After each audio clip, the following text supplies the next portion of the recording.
வந்துட்டேன்னு சொல்லு, திரும்ப வந்துட்டேன்னு சொல்லு அப்படின்ற எஃபெக்டில் சூரியன் வந்து இன்றைக்கி ஒரு நாள் பயங்கரமாக வந்துருந்துச்சு. ஏன்னா நாளைக்கு நைட்லேருந்து மறுபடியும் மிக கனமழை சொல்லியிருக்காங்க டெல்டா பகுதிக்கு.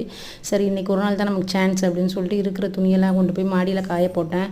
ஆனால் காற்று பலமாக இருந்துச்சு, என்ன பண்ணுன்னு தெரியல. துணி பறந்து அங்கிட்டு போகுமேன்றக்காக நம்ம 2 பிள்ளைங்களையும் காவலுக்கு வைக்கலான்னு ஒரு உதவி கேட்டேன். அதுக்கு அவங்களுக்கு ஒரு பரிசும் கொடுத்தேன். என்னென்னா 2 பேரும் மாடியில் ஒன்றா உட்காந்து சாப்பிட்றதுக்கு ஒரு சான்ஸு. டிஃபன் நம்ம அப்போல்லாம் தோட்ட வேலைகளுக்கெல்லாம் போகிறவங்கலாம் சாப்பாடு எடுத்துகிட்டு போவாங்கள்ல, அது மாதிரி பிள்ளைங்களுக்கு இட்லி சட்னி இட்லி பொடி எல்லாத்தையுமே ஒரு கூடையில் வச்சு பிளேட்டு தண்ணி எல்லாத்தையும் வச்சு மாடியில் போய் உட்காந்து சாப்பிட்டுட்டு நீங்கள் இதை பார்த்துக்கோங்க அப்படின்னா பசங்களும் ரொம்ப ஜாலியாக எடுத்துகிட்டு போய் மாடியில் 2 பேரும் ஒன்றா உட்காந்து அப்படியே வெளிக்காற்றெல்லாம் வாங்கிக்கிட்டே சாப்பிட்டாங்க. நானும் அந்த கேப்பில் துணியை காய போட்டு அடுத்த ரவுண்டு துணியையும் காய போட்டுட்டு ட்ரம்மு வந்து ஃபெஞ்சல் புயல் வருதுன்னு சொன்னப்போ தண்ணி பிடிச்சி வச்சது அதையும் கழுவி வச்சு காய போட்டுட்டு கீழே வந்துட்டேன். இனிமேல் மத்தியான வேலையை ஆரம்பிக்கணும் ஃப்ரெண்ட்ஸ். தேங்க்யூ.